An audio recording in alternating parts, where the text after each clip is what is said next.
10-15 de minutes sur les enjeux principalement qui nous touchent. Ensuite de ça, il va y avoir quelques questions en lien avec la plateforme de revendication de la FECUM pour finalement vous laisser le micro. Donc, il y a des micros sur chaque extrémité, à chaque extrémité de la salle. N'hésitez pas à vous mettre en file dès que vous sentez que la période de questions approche pour poser vos questions. Ça va être libre à vous de poser vos questions jusqu'à la fin de l'activité qui devrait se dérouler jusqu'à environ 13 heures.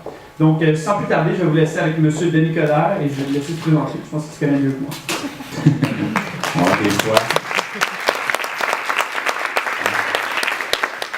Ça va bien tout le monde? Oui. Je vais vous avouer que ça me fait un peu drôle parce qu'il y a quelques années, moi j'étais à votre place puis j'essayais d'écouter le prof. Alors d'être devant vous autres, c'est intéressant. Vous me permettrez dans un premier temps de vous présenter quelques-uns de mes candidats qui sont ici avec moi. J'ai Renaud Tilquin qui est candidat à la mairie pour Outremont. Je peux l'applaudir. Mon ami Belgassem Ramani, qui est aussi candidat comme conseiller d'arrondissement dans Outremont. Et il est déjà conseiller municipal, il était président du conseil de ville. Alok Chitilian, qui est candidat dans Quartier-Ville. Écoutez, c'est pas compliqué dans mon cas, vous me connaissez, vous me reconnaissez, on aime ou on n'aime pas, mais on laisse personne indifférent. C'est clair que, comme diraient les Anglais, what you see is what you get. On n'est peut-être pas toujours satisfait de la réponse, mais au moins vous en avez une. La première chose, c'est que je vous incite à aller voter. Peu importe qui vous appuyez, mais il faut aller voter. On a connu toutes sortes de choses ces dernières années, mais il faut aller au-devant des choses maintenant. Il faut arrêter l'autoflagellation, puis on est en avant. En chinois, crise s'écrit de deux façons, il y a deux caractères. Le premier caractère, c'est danger, puis le deuxième caractère, c'est opportunité. Montréal vit présentement une opportunité. Et c'est important de regarder vers l'avant. On va avoir le 375e anniversaire. C'est un beau moment de célébration, mais pendant toutes ces 4 années, nous devons travailler ensemble pour remettre de l'ordre dans la maison, trouver une façon pour qu'on puisse avoir, je dirais, un partenariat avec l'ensemble des citoyens, miser avant tout sur le citoyen. Vous connaissez, pour ceux qui sont en économie, Thomas Friedman, qui parle de plus en plus son concept de localization. Ça veut dire penser globalement, agir localement. Montréal est une métropole, mais se comporte comme une bourgade. Montréal est toujours dans la salle d'attente par rapport à Québec. Pour certains, Montréal est un club-école soit pour Ottawa, soit pour Québec. Il est temps qu'on se comporte comme une métropole. Dans les 20 prochaines années, 65% de la population mondiale se retrouve dans les villes. On ne définit plus le monde par continent ou par pays, on le définit par les villes. Je veux qu'on redevienne parmi les grands. On a tout en notre pouvoir. Montréal a une âme extraordinaire. Les Montréalais n'ont peut-être pas perdu leur fierté, mais ils sont heurtés. Et moi, je pense que par ma proximité, mon expérience dans la gestion politique, le fait que j'ai joué un rôle dans un gouvernement canadien, puis c'était tant pour les questions montréalaises que les questions internationales, on n'a pas besoin d'avoir quelqu'un qui arrive pour chercher de la visibilité ou dire « bon, ben j'ai encore des choses à apprendre ». Le lendemain, il faut commencer à travailler immédiatement. Les gens me demandaient ce que j'allais faire, la première chose que j'allais faire quand j'arriverais à Montréal. J'ai dit un peu à la blague, quoi que c'est pas parce qu'on dit que c'est drôle, que j'allais changer les serrures. Mais la deuxième chose que je vais faire, c'est de m'assurer qu'on puisse parler aux employés, qu'on puisse parler aux Montréalais. Puis à cause de cette relation presque intimiste que j'ai avec la population, c'est de leur dire, nous faisons tous partie de la solution. Nous devons tous et toutes travailler ensemble pour refaire cette ville qui en a bien besoin. Mais on a tous les ingrédients. On a besoin au moins de changer le chef cuisinier. Comme vous voyez, je suis crédible. Mais on a besoin aussi d'une équipe qui va nous permettre justement de dire, regardez, on s'en va vers l'avant. Je vais répondre à vos questions. J'ai un plan pour faire de Montréal une ville intelligente. Le concept de ville intelligente, l'utilisation de technologies d'information et de communication, on est dans le 21e siècle, nous permet d'avoir beaucoup plus de transparence pour les données ouvertes. J'ai aucun problème à mettre tout sur la table, parce que vous savez, Montréal, c'est pas un parlement, c'est une administration. Et mon rôle, notre rôle, c'est de vous donner toutes les informations et de s'assurer qu'on puisse travailler ensemble et enlever tous les vases clos. Deuxièmement, bien évidemment, si on veut que Montréal fonctionne, ben, il faut aussi avoir un transport collectif qui fonctionne. Je sais que vous avez des questions, notamment par rapport aux tarifs. On pourra en discuter, mais une chose que je veux, c'est aussi de l'efficience. C'est bien beau parler de transport en commun, mais il faut peut-être qu'on arrête d'avoir le métro arrêté à l'heure de pointe.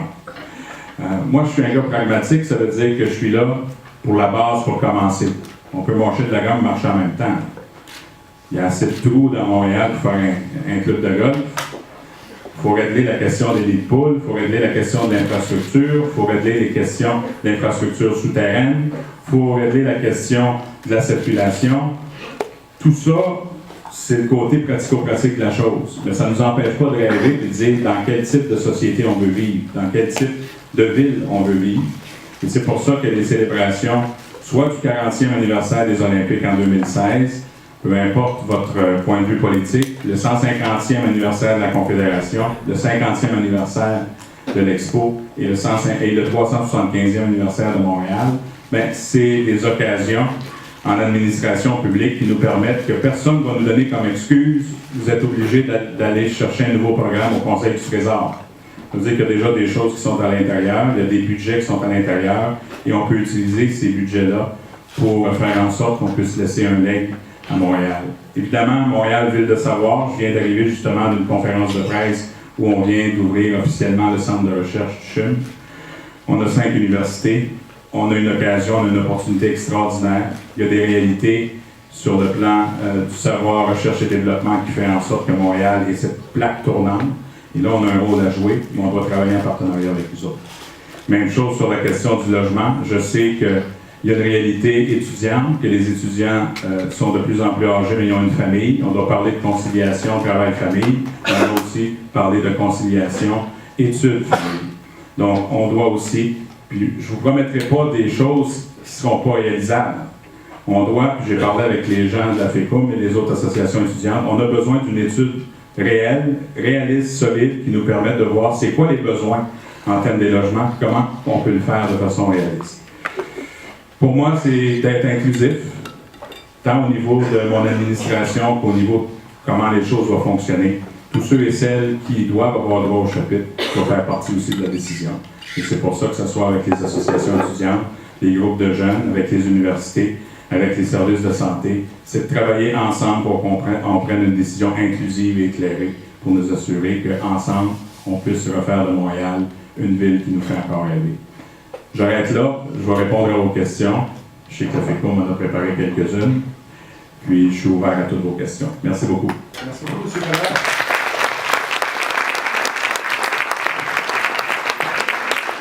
Donc, d'abord, pour ma première question, en fait, on en a parlé en rencontre lorsqu'on vous a rencontré, on en a parlé également avec M. Schnob lorsqu'on l'a rencontré. La FECUM demande une mesure très spécifique, le tarif réduit pour les étudiants de plus de 25 ans. Est-ce que vous pouvez vous positionner aujourd'hui sur cette mesure-là? Moi, je pense que, je sais que mon collègue adversaire, mais néanmoins ami, Marcel Côté, vous a dit que lui était d'accord pour les 25 ans et plus, ça coûtait 9 millions, tout ça. Il y a deux choses que je dois constater. Vous savez, quand on prend des décisions, c'est pas juste des décisions séquentielles, il faut regarder l'ensemble. Moi, j'ai le goût, au lieu de vous dire, je ne peux pas vous dire aujourd'hui qu'il va y avoir un tarif spécial pour les 25 ans et plus. Pourquoi? Puis on s'en est parlé. Je pense qu'il y a une réalité de tarif social. On doit avoir une nouvelle politique de tarif social parce qu'il y a aussi des réalités pour les aînés. Il y a des réalités pour des gens qui sont dans le besoin. Et avant de commencer à dire, puis ça vous fait plaisir, j'aurais peut-être plus d'applaudissements, mais je pense qu'il faut être conscient de la réalité du terrain. On a des manques de ressources présentement au niveau de la STM. Je veux regarder aussi l'ensemble des livres, parce que vous avez vu l'étude du HEC de M. Gagné qui vient nous dire qu'on paye 60% plus nos services de la façon dont on avait les faits. Alors moi, je pense que je suis prêt à revenir puis vous dire que je veux qu'on adresse la question de la tarification sociale, parce que c'est beaucoup plus large, parce qu'on doit pas juste penser à une catégorie par rapport aux autres. Si on est capable de tout faire en même temps, puis de se donner une façon de faire, c'est beaucoup plus, à mon avis, honnête que de vous dire aujourd'hui, ben oui, je vais le faire, puis quand on va regarder les livres, il y a quelques politiciens qui ont déjà utilisé cet argument-là, ben on n'a pas vu l'ampleur du budget. l'intérêt est là. Il n'est pas juste basé sur les 25 ans et plus, mais c'est sûr qu'on doit l'adresser. Je suis dans une ancienne circonscription électorale, par exemple, où il y a 26 000 personnes âgées de 65 ans et plus. Il y a beaucoup d'isolation, il y a beaucoup d'isolement, pardon, il y a beaucoup de personnes qui ne peuvent pas se le payer, qui ne peuvent pas sortir non plus. Je pense qu'il faut regarder en ce sens également. Puis je ne vois pas pourquoi, au lieu de prendre de façon clientèle, on ne puisse pas le regarder d'une façon générale. Oui, par rapport, je reviens tout de suite au transport. Vous parlez beaucoup de tarification sociale. Le projet de tarification sociale de la STM, c'est 50 des étudiants qui auraient plus droit au tarif réduit. Est-ce que vous pensez qu'il y a une différence entre les étudiants de 25 et 26 ans dans leur manière d'être capable de payer, en fait, pour le tarif il faut faire le lien. Je pense que les acquis, on va les garder. Là. Je ne suis pas là pour dire qu'on scrape tout. Là. Puis des choses, moi, je ne veux pas faire une révolution, je veux faire une évolution. Mais je pense qu'à chaque fois qu'on a une façon de regarder l'ensemble du dossier pour améliorer la qualité de vie des gens, je pense qu'il faut le prendre en considération. Donc, si je parle de tarification sociale, c'est pas ce que vous avez déjà, mais c'est pour regarder plus loin puis de façon beaucoup plus générale pour arriver à avoir un impact encore plus grand pour les gens. Parfait. Par rapport au règlement municipal P6, on doit vous poser la question, quelle est votre opinion sur P6? Est-ce que ça doit rester dans son ensemble en partie? P6 va rester avec moi. Parce que je crois que quand on fait... Non, pas que je l'applaudis. Parce que je pense qu'il y a deux choses à ça. Premièrement, c'est devant les tribunaux. La question, ça me fatigue la question, je dirais, des amendes. Mais le principe de dire pas de masque et donnez-nous l'itinéraire, je vois pas de problème avec ça. Dans les grandes villes, il y en a plein de manifestations. J'ai manifesté souvent moi aussi. Et je suis de ceux qui, de toute façon, c'est devant les tribunaux. On va leur laisser... décider, on verra par la suite. Parfait, merci. Finalement, une dernière question, vous en avez parlé un petit peu. Votre vision de Montréal comme ville universitaire, est-ce que vous avez des actions concrètes à proposer pour augmenter un peu le statut de Montréal comme ville universitaire? Il y a une réalité, on parle des étudiants étrangers, mais il n'y a pas juste ça. Il y a une réalité aussi de partenariat. J'ai parlé notamment avec le recteur à l'époque, puis je vous en parle également, puis je vous en ai glissé quelques mots. Vous savez, le partenariat, on doit se donner vraiment un vrai statut de métropole. Et le problème qu'on a présentement, c'est qu'il y a une dichotomie, secteur public, secteur privé. Vous avez eu la commission Charbonneau. Il y a des gens qui étudient à la Polytechnique qui se demandent est-ce que j'ai un avenir parce que je veux devenir ingénieur. En professionnalisant le secteur public de la Ville de Montréal, en nous assurant qu'on puisse faire beaucoup plus de travail de l'intérieur, en s'assurant qu'on puisse travailler de concert avec les universités, notamment en matière de recherche et développement, en envoyant comme message que, vous savez, quand il y a eu la Révolution tranquille, je n'étais pas là, j'étais jeune, mais tu sortais de l'université, tu avais déjà un job, parce que les étudiants devenaient des acteurs de changement. Je veux ramener cet environnement d'acteurs de changement. Donc, ça peut être très pratico-pratique, la question des produits. Quand on remplit les nids de poule, on est obligé de recommencer à chaque année. Bon, on peut travailler avec les universités en ce sens, travailler de concert en recherche et développement, jouer un rôle sur le Montréal international, parce que on doit aller beaucoup plus d'avant dans le jumelage des villes, par exemple, puis on peut travailler avec les étudiants, avec les chaires, différentes chaires au niveau universitaire, pas juste sur le plan technique, sur le plan de la création. Vous êtes des futurs ambassadeurs, vous êtes des gens dont certains proviennent d'origines diverses et qui peuvent jouer un rôle de premier plan et d'être un peu un pont entre les différents pays. Quand on va se comporter comme une métropole, ça veut dire que oui, on doit régler les problèmes de base, mais on a un rôle à jouer sur la scène internationale et les universités, ce sont des ambassadeurs extraordinaires. Je pense que plus on va avoir ce genre de partenariat-là, plus non seulement on va avoir le goût de faire des choses ensemble, mais même les étudiants pourront être mis à profit dans cette façon de voir. Parfait, merci beaucoup. Donc, c'est maintenant le temps pour les questions de la salle. Il nous reste une quarantaine de minutes. Je vous invite à poser des questions qui sont concises pour laisser le plus de personnes possible poser leurs questions. On va commencer à gauche, juste ici. Oui, bonjour. Bonjour. Tout d'abord, merci beaucoup d'être là aujourd'hui pour répondre à nos questions. Très rapidement, un point très concret qui a touché notre association. Je suis représentant de l'association physique ici à l'Université de Montréal. Puis récemment, on a eu un changement de statut au sein de la ville. On a été nouvellement taxé, donc il y a au-dessus de 800 $ de taxes municipales qui ont été chargées au nom de notre association étudiante pour les locaux qu'on occupe au sein de l'université. Merci. La situation actuelle, c'est que généralement les locaux de l'université ne sont pas taxés, ce qu'on nous a expliqué. Par contre, le provincial verse des enlevés de taxes qui correspondent grosso modo à 80% de ce qu'on paierait. La situation est donc que pour le municipal, à moins que j'ai oublié mes cours de maths, ce que je ne crois pas avoir fait, il y a un gain marginal de 20% sur l'argent qu'on verse. Par contre, cet argent-là, le 160 $ qui est versé au municipal, pour ça, nous, on doit nécessairement débourser le 800 $ complet. Donc, je crois que c'est quand même quelque chose qui affecte fortement la vie étudiante. Je pense que c'est quelque chose d'important dans l'Université de Montréal. Vous en avez profité vous-même, je crois, il y a quelques années. Oui, beaucoup. De profiter de la vie étudiante. C'est une autre affaire, ça. Ouais, c'est ça, mais par contre, c'est ça, je voulais juste savoir votre position là-dessus. Est-ce que c'est quelque chose de positif selon vous de taxer les associations étudiantes pour les locaux qu'ils occupent, considérant le fait que le municipal reçoit déjà des compensations de la part du provincial? Un problème avec ça? Je n'étais pas au courant. Regarde, un politicien dit qu'il n'est pas au courant, je n'inventerai pas de réponse, là, mais ça n'a pas l'air logique cette affaire-là. Donc, je pense qu'il faut revoir tout ça. Est-ce que vous êtes prêt à vous engager devant nous à changer cette Je situation? suis bien parti, là, je trouve. Merci beaucoup. Bonjour, M. Collard. Camarade. Pourriez-vous développer un peu sur la question de comment est-ce que votre administration compte traiter de la question de l'anglicisation de la ville de Montréal? OK. Je suis un ancien ministre de l'immigration et de la citoyenneté. Il y a une réalité d'intégration. OK? Pour un. Deuxièmement, il y a deux choses dans ta question. Si tu n'aimes pas qu'on te réponde en anglais, parle en français ou change de magasin. Mais deuxièmement, un des problèmes, on nous dit toujours, il y a l'exode des gens qui sortent. Et on essaie de faire un peu une dichotomie entre ce qui est francophone par rapport aux autres. Je pense qu'il faut, évidemment, on a une responsabilité qui est propre, de s'assurer qu'on se fasse respecter dans notre langue, mais ça ne doit pas être non plus au détriment des autres. Montréal est une métropole francophone, mais il y a une dualité linguistique, elle est d'origine diverse.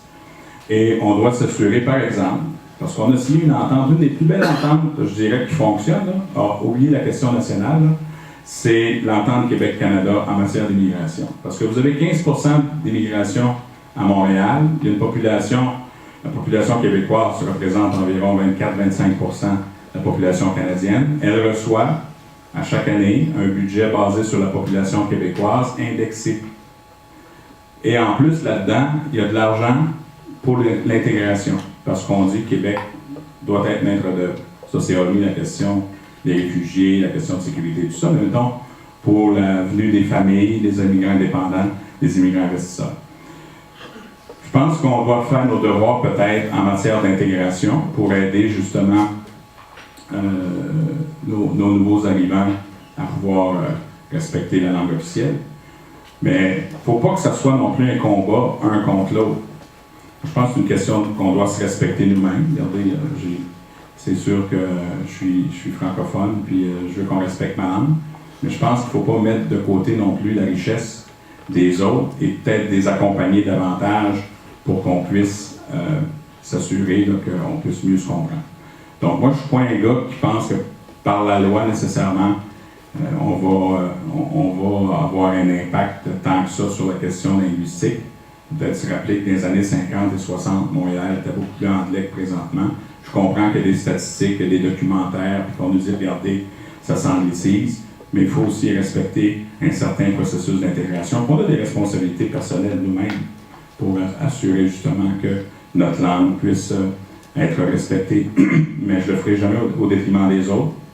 On est capable par séduction puis par s'imposer notre propre respect de respecter notre langue. Mais on est une métropole, c'est international. Il y a des faits qu'on doit constater. Puis à Paris, c'est français, puis ça parle anglais, puis on parle mieux français qu'eux autres, dans certains cas. Alors, tu sais, je veux dire, il faut être réaliste, il faut être pragmatique dans ce sens-là, puis on est capable de s'imposer tout en respectant les autres. Merci. Merci. Bonjour, mon nom c'est Samia Avec, je suis étudiante en droit et en même temps représentante dans une association des adultes en éducation permanente. J'ai deux questions pour vous aujourd'hui. Par rapport au transport, vous avez dit tout à l'heure, je prends ça entre guillemets, vous avez dit on ne veut pas que le métro arrête pendant les heures de pointe. C'est bien peut-être de ne pas vous mettre la pression, mais moi là, je ne serais pas satisfaite si vous dites qu'on veut que ça n'arrête pas seulement dans les heures de pointe. C'est vraiment problématique parce que je pense que tout le monde planifie ces trajets si c'était une erreur, mais si on n'est plus capable de faire confiance à la STM, c'est un grand problème. Comment vous comptez vous y prendre avec ça? Deuxièmement, comme représentant des étudiants, je vois ça qu'après ce qui s'est passé au niveau du mouvement étudiant, il y a eu quand même un malaise général par rapport à l'employabilité des représentants d'étudiants. Ça, c'est une vérité c'est comme général, là, à mon sens, et moi, je l'ai vécu personnellement. Quand on a sur son CV quelque chose comme représentant d'étudiants, c'est pas winner. Comment vous comptez vous y prendre avec les employeurs que eux, ils ont l'autorité de embaucher oui ou non, parce que la loi, elle ne vit pas avec nous tous les jours. Comment vous comptez vous y prendre pour régler ce problème? Merci. Et combien de temps? Oui, je vais travailler fort là-dessus. J'ai inventé Twitter avant 144. Premièrement, c'est un exemple. En termes, ce qui est important, c'est l'efficience. Quand vous parlez aux gens de la STM, ils vont dire c'est minime dans l'ensemble, on est un des plus grands performants. Malheureusement, sans faire de démagogie, ça arrive souvent dans une période où tu en as besoin de plus. Mais j'ai confiance en la STM. On va travailler ensemble pour nous assurer effectivement que ça puisse fonctionner davantage. On dit qu'il y a un problème en matière informatique trop souvent. Des fois, malheureusement, il y a des incidents humains qui arrivent, si on n'a pas le choix. Il y a des nouveaux wagons qui s'en viennent. Il y a un nouveau plan qui a été mis de l'avant qui fonctionne. On devrait s'investir en conséquence. Il y a toute la question, je vous ai parlé du Montréal branché, du Montréal numérique, la ville intelligente. Ça veut dire aussi de s'assurer que vous avez des mesures d'efficience au niveau du fonctionnement du service en commun.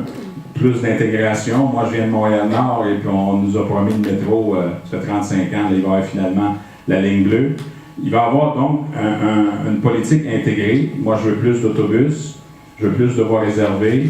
Je veux m'assurer qu'on puisse finir comme le SRB. Pas pour un tramway, parce que je pense qu'on ne peut pas se le permettre, mais avec le nouveau pont Champlain, s'il peut se faire avant qu'il tombe, on va avoir le SLR et qui va nous permettre justement aussi d'avoir une vision beaucoup plus intégrée. Moi, ce que je veux faire en matière de transport, c'est très pragmatique, on parle maintenant de plus en plus de mobilité urbaine. La mobilité urbaine, c'est d'avoir l'ensemble des alternatives qui vous permettent justement d'arriver à bon port. Et on ne peut pas faire autrement qu'avoir des mesures d'efficience pour s'assurer que les gens soient imputables. Donc ça, je pense que ça pourrait répondre à vos questions, mais qu'on le fasse de façon transparente, qu'on mette tout ça à table, qu'on explique aux gens pourquoi ça ne fonctionne pas, puis qu'on n'essaye pas de trouver la cassette pour faire la nouvelle. Ça, c'est le premier point. Deuxièmement, pour votre point... Est-ce que je peux juste répliquer sur ce point? Non, vous ne pouvez pas poser deux questions, mais on va faire chicaner. Alors, là, c'est concernant l'employabilité. Excuse. L'employabilité, gouverner, c'est choisir.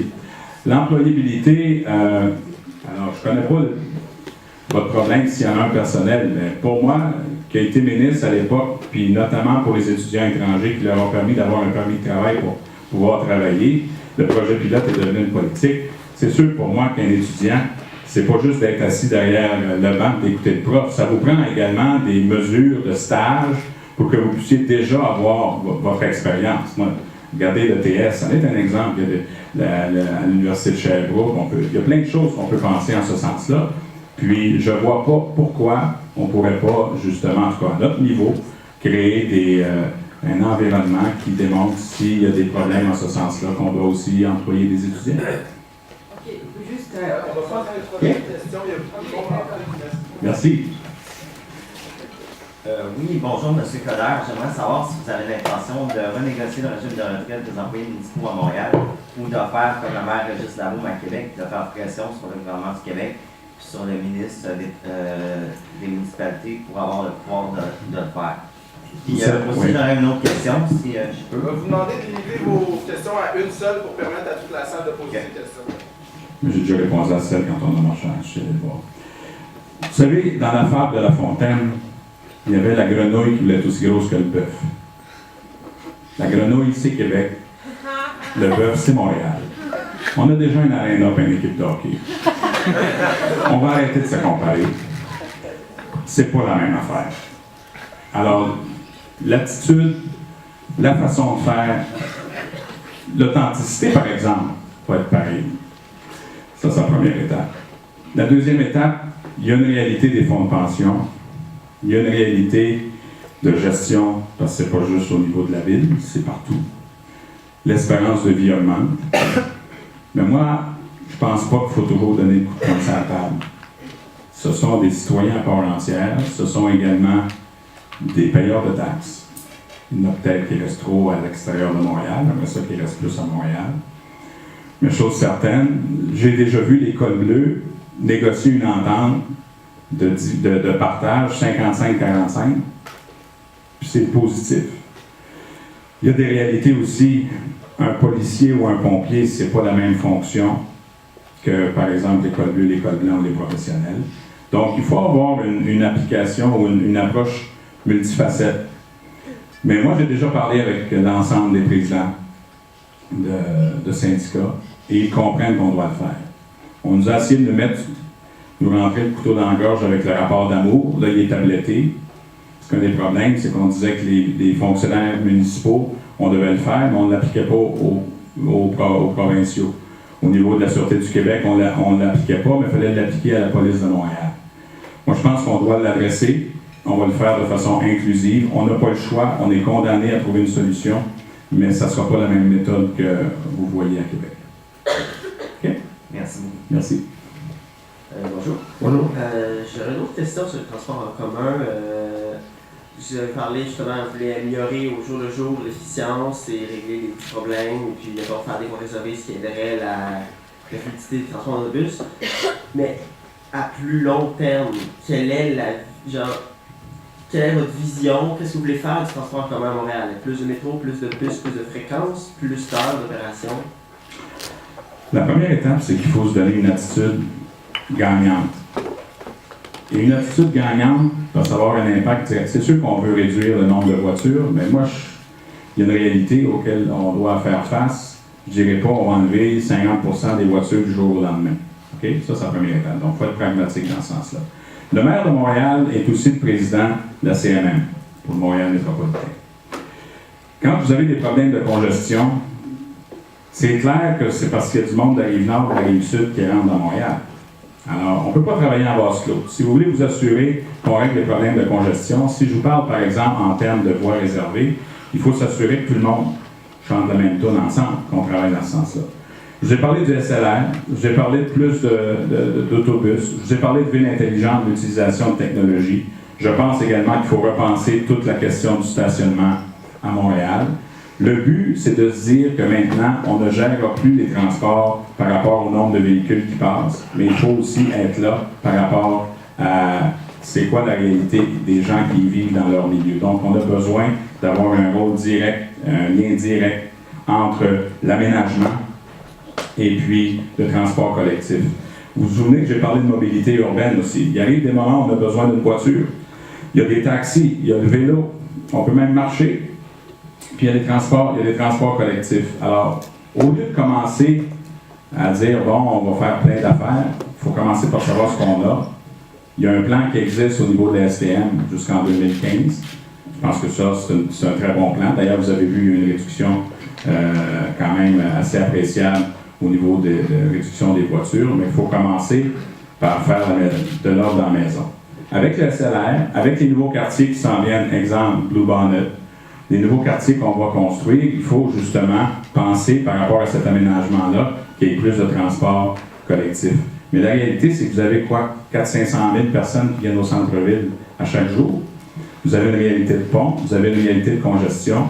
C'est pas juste un moyen de transport, c'est de se donner les outils pour que, justement, la main gauche sache ce que la main droite fait.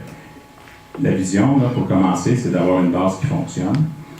C'est de réduire, évidemment, les voitures éventuellement, mais c'est de se dire que peu importe où vous êtes, vous êtes capable de vous déplacer. Puis les transports collectifs, ben, c'est l'avenir, c'est de cette façon-là qu'on va fonctionner. Merci. Oui. Oui, bonjour M. Coder. J'ai une petite question pour vous. Je vais cliquer à mon cellulaire pour la poser. En souhaitant que vous soyez explicite dans votre réponse, évidemment, quels sont vos moyens que vous allez mettre en place si vous êtes élu pour qu'il y ait une plus grande participation collective au niveau municipal? Parce qu'on sait, une démocratie, ça ne se résume pas juste à voter, il y a après une période de gouvernance. Tout à fait. Excellente question. Évidemment, la démocratie représentative n'est plus la même, où on a à élire des gens, mais on doit trouver une façon beaucoup plus inclusive au niveau du processus décisionnel. Première chose, c'est que je pense que tous ceux qui ont droit au chapitre devraient aussi participer à l'effort collectif. La question de la ville intelligente. Vous savez, notre téléphone intelligent, ça sert seulement à 20% de faire des téléphones. L'autre pourcentage, vous savez, on peut faire plein de choses avec ça. On peut établir des applications pour régler des problèmes immédiats. S'assurer qu'il y a un lien direct entre le citoyen et l'institution. Exemple, à Boston, vous avez un département de travaux publics, puis il n'y a presque pas personne là-dedans. Pourquoi? Il y en a 2, 3, les autres sont sur le terrain. Quand vous avez un nid de poule, un citoyen prend la photo du nid de poule, envoie ça aux travaux publics, puis ils ont 24 heures pour le remplir. Ça fonctionne. Donc, il y a un lien de cause à effet entre le geste posé par le citoyen et les travaux publics. On peut faire la même chose pour la saleté, les graffitis, etc., etc. Ça, c'est une première approche. La deuxième approche, c'est de s'assurer que tout soit public, que ce soit les comités consultatifs en urbanisme, que ce soit au niveau de la web diffusion sur l'ensemble des comités exécutifs, conseils municipaux et tout ça. Déjà là, c'est d'avoir une accessibilité du citoyen envers l'institution. Le fait que tout soit transparent va nous permettre d'avoir une relation différente. Vous avez déjà l'Office de la consultation publique de Montréal sur les dossiers. Donc, il faut trouver un nouvel équilibre pour s'assurer que les citoyens puissent participer pleinement. Jeudi, on va donner justement notre politique. Je vous invite à aller sur mon site internet, équipedenicodère.com. Vous allez voir, dès jeudi, il va y avoir la plateforme sur la question de ville intelligente. Là, c'est pas flyer, cette affaire-là, c'est vraiment concret. On peut faire des choses vraiment précises. Ça se fait à New York, ça se fait, je veux avoir par exemple le Wi-Fi ou le numérique accessible partout sur le territoire. C'est vraiment de se donner des outils là, pour qu'il puisse y avoir une relation presque intimiste entre le citoyen et l'institution. Ceci étant dit, on vous écoute, vous participez au débat et tout ça, mais il arrive aussi un moment où les élus ont un rôle à jouer, c'est de prendre des décisions. Alors, on va vous écouter, on va travailler ensemble, on va s'assurer qu'on soit le plus réaliste possible. Des fois ça marche, des fois ça ne marche pas.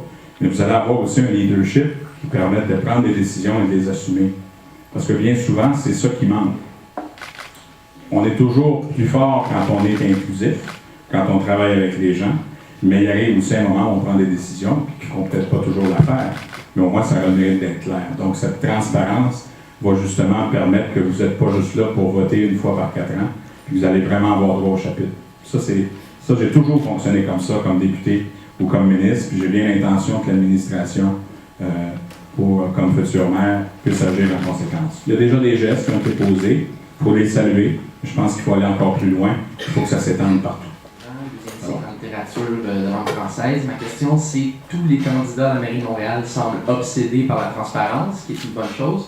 Vous avez effleuré la question tantôt en parlant de ville intelligente et de données ouvertes. C'est bien. Maintenant, ma question, c'est la plupart des problèmes de corruption qui sont passés à Montréal, j'ai l'impression que c'est des problèmes de données qui ne sont pas enregistrées. C'est des magouilles en dessous de la table, des magouilles en coulisses.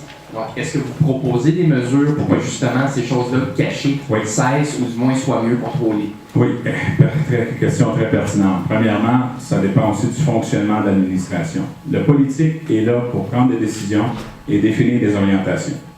Le bureaucratique, la façon dont je veux que ça fonctionne, vous avez dans un premier temps, c'est fini le temps où une personne peut être jugée partie pendant 15 ans. Ça fait des très bons joueurs de golf, mais c'est pas très efficace pour le reste.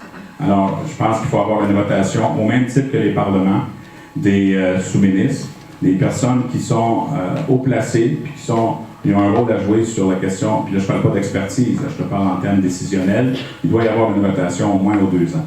Deuxièmement, ça prend plus de sous-traitance. moins de sous-traitance, donc plus de travail à l'intérieur, parce que la sous-traitance, bien souvent, c'est aussi un outil de collusion. Ils se prennent 3-4 d'un coin, ils s'organisent un prix, puis ça passe. Vous avez vu à Québec aussi, puis il n'y avait aucun fonctionnaire, aucun politicien, mais ça se faisait pareil. Donc, moins de sous-traitance. Il faut arrêter d'avoir le plus bas soumissionnaire. Le plus bas soumissionnaire, ça aussi, c'est un problème. Donc, ça, on va l'enlever. L'autre élément, c'est que ça prend aussi des habilitations de sécurité. Tous ceux et celles qui vont avoir à jouer dans le processus décisionnel, dans la politique d'achat, comme les autres, pour les questions importantes, en fait, tout le monde devrait avoir une habilitation de sécurité. Ça, c'est la première étape. Okay, ça, c'est la deuxième étape. Mais la troisième étape, je vais mettre en place ce qu'on appelle un inspecteur général.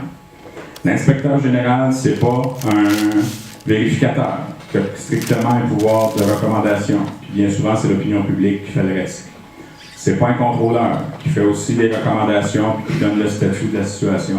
C'est quelqu'un qui va avoir un pouvoir d'enquête, soit de façon suite à une plainte, soit de façon inopinée, où son rôle va être de vérifier continuellement tout ce qui touche les contrats avant, donc le processus, pendant un coup qui est donné, et après, s'il y a quelqu'un qui a tenté de frauder. Cette personne-là va être totalement indépendante. Elle ne dépendra ni du directeur général, ni du maire. Elle va être nommée par le conseil de ville, ce qui fait en sorte que c'est votre lien démocratique, mais elle est totalement autonome. Il va y avoir un département légal, il va y avoir un département d'enquête, et cette personne-là va être habilitée à aller même plus loin, va pouvoir réouvrir les contrats sans pénalité judiciaire, et ce faisant, peut amener même des gens, les tribunaux, soit de façon civile et criminelle, mais en travaillant de concert avec les PIM, avec l'UPAC et avec l'AMF. Parlons de l'AMF. Quand je parlais de salle d'attente, là, ça en est un exemple. Quand on est obligé d'attendre en moyenne 160 jours avant qu'un contrat se donne, je veux bien croire qu'il faut faire des vérifications, mais j'ai un problème. On aura cet inspecteur général qui aura aussi va mettre en place un processus d'accréditation, va travailler avec l'AMF et les autres pour qu'on puisse avoir un registre d'entreprises qui sont habilitées à faire des affaires avec Montréal. Et ça veut dire que s'il y a des passes de famille là, qui changent juste de nom, on va donner tous les outils pour s'assurer qu'il n'y a pas de passe, justement. Dernier point, vu que cette personne est indépendante, elle va avoir tout le loisir de recevoir les dénonciateurs à l'intérieur de la fonction publique pour pouvoir justement protéger le dénonciateur et qu'on puisse avoir toute l'information requise pour protéger l'intérêt public. Puis en plus, je vous ai dit que tout processus décisionnel, il va y avoir la traçabilité du point A au point Z. Je ne suis pas très transparent comme ça, mais je vais vous dire que tout va se savoir et tout va être disponible, que ce soit les contrats, que ce soit l'historique des contractuels, mais vous allez avoir un registre qui va nous permettre justement de faire la lumière en ce sens. Ça va permettre qu'elle a augmenté les transports en commun à Montréal. Tu as dit qu'il y avait d'autres choses comme les voitures et les vélos. Et comme moi, comme 50 000 personnes, on fait du vélo l'hiver pour désengorger les transports en commun. Qu'est-ce que tu pourrais nous promettre pour améliorer la sécurité? Question pertinente. La première chose, je n'ai pas dit qu'il y aurait moins d'autobus. Il va en avoir plus. Ça, justement, c'est ça. Ça coûte moins cher d'avoir des autobus. On va amener jusqu'à 370 km de voies réservées. On veut augmenter 50 km par année le réseau de pistes cyclables. Et là, il y a un problème en termes de sécurité, en termes de respect. Il y a un projet pilote aussi en passant de la STM que j'appuie, c'est l'utilisation des vélos dans les voies réservées. Ça, on pourra le regarder. Je sais que ça se fait à Paris, ça pourrait être intéressant. Quand je vous ai parlé de mobilité urbaine, c'est pour ça que c'est très pertinent ta question. Mobilité urbaine, ça veut dire de s'assurer que la route appartient à tout le monde et qu'on puisse donner la capacité aussi des cyclistes de pouvoir prendre ça. Mais il faut apprendre à vivre ensemble parce qu'autant du côté des cyclistes que des automobilistes, il y a comme une relation des fois qui n'est pas évidente, mais notre rôle, c'est de s'assurer que vous soyez en sécurité aussi. Mais il y a une gang qui se fait écraser, puis une gang qui tout à fait. Non, tout à fait. Je diminue pas ça en disant ça. Ce que je te dis, c'est que oui au respect, oui à la sécurité. C'est vrai aussi pour les piétons. Alors, il y a les piétons aussi qu'il faut protéger. Est-ce qu'on doit mettre plus de photoradars aux lumières pour les protéger ou voir s'il y a des choses qui se passent? Mais je pense qu'il faut avoir une sécurité accrue pour que vous puissiez vous promener en bicycle. Merci pour la belle promesse. Tu vas la retenir aussi, hein, on se reparle après. Oui? Bonjour, M. Coderre. Une petite question en environnement. Hier, au débat du Conseil régional en environnement de Montréal, vous vous êtes prononcé en faveur du projet d'inversion du pipeline de Bridge. En gros, le projet d'inversion du pipeline, ça vise à emmener du pétrole, notamment du pétrole de l'ouest, des sables bitumineux, qui est plus lourd, qui est plus polluant, à raffiner, augmenter la capacité de raffinage dans l'Ouest de Montréal. Et on sait, grâce à un rapport de la QLPA et de Greenpeace qui est sorti la semaine dernière, que ça va se traduire par une augmentation des GES pour la ville de Montréal. Et un autre but du projet d'inversion, c'est aussi d'augmenter le transport maritime de pétrole. Quand on connaît la réputation et l'historique de Enbridge, avec le plus gros déversement terrien, dans le fond, dans l'histoire des États-Unis, qui s'est produit dans la rivière Kalamazoo, qui a été fermé pendant 2 ans sur 70 km de long, et dont le nettoyage n'est pas encore terminé. Pourquoi? C'est ta question? Pourquoi? Non, ma question, c'est pas ça. Ma question, c'est, quand on sait que l'Office national de l'énergie, donc au niveau fédéral, n'a pas le mandat pour évaluer les impacts environnementaux complets, et que hier, vous vous êtes dit que le fédéral allait s'en occuper, on sait que le fédéral s'en occupe pas bien. Non, le mandat fédéral de s'en occuper, c'est pas pareil. On sait que le fédéral ne s'en occupe pas bien. Je sais, c'est pas dans la mandat. Le gouvernement du Québec, de l'aveu même de la ministre Martine Ouellette, n'a pas de prise là-dessus parce que c'est pas dans, il n'y a pas de législation là-dessus, donc il n'y aura pas de BAP là-dessus. Et on sait, à la faveur du plan économique des péquistes hier, que comme les libéraux, ils sont pour l'exploitation gazière pétrolière. Donc, si vous êtes en faveur, les libéraux, les péquistes sont en faveur, le fédéral n'y peut rien. Si même le maire de Montréal ne va pas protéger l'accès à l'eau potable, parce que ce pipeline-là passe dans la rivière des Outaouais, dont 2 millions de Montréalais dépendent pour leur eau potable, si même le maire de Montréal ne défend pas les berges puis l'eau, là, vous avez beau nous promettre des plages publiques, là, si on augmente les tankers dans le fleuve, si on met à risque cet approvisionnement en eau potable, qu'est-ce qu'il y a de bon dans ce projet-là? Si même vous, là, vous ne défendez pas les Montréalais, qui va le faire? 2 choses dans ce que tu dis. Il y a une réalité auquel on est confronté. Premièrement, je ne donne pas de chèque en blanc. C'est pas... J'ai dit qu'en principe, je suis d'accord avec l'idée. Pourquoi? Parce que justement, je me rappelle de lac Mégantic. Il y a un problème de transport. Puis c'est pas juste d'envoyer des bateaux, c'est que les bateaux qui rentrent avec le pétrole dans Portland, Maine, peuvent aussi provoquer des catastrophes écologiques. Alors pour moi, selon certaines études, ce qui est plus sécuritaire, c'est un pipeline. Pas de chèque en blanc. Ça veut dire qu'il faut s'assurer de la sécurité du pipeline. Ça veut dire qu'il faut respecter l'environnement. Il ne faut pas mêler les choses. On ne dit pas de même allez-y et amusez-vous. Donc, c'est la loi aussi pour s'assurer qu'on ne dépende pas des autres non plus. On va avoir encore besoin de cette essence-là, de ce pétrole-là. Bien évidemment, moi, comme ancien député fédéral, je suis allé aussi à Fort McMurray, ces coins-là. C'est dans le traitement même aussi des sables bitumineux. Donc, toute la question du monitoring au niveau de l'eau, au niveau de l'environnement, il y a un travail qui doit se faire de ce côté-là.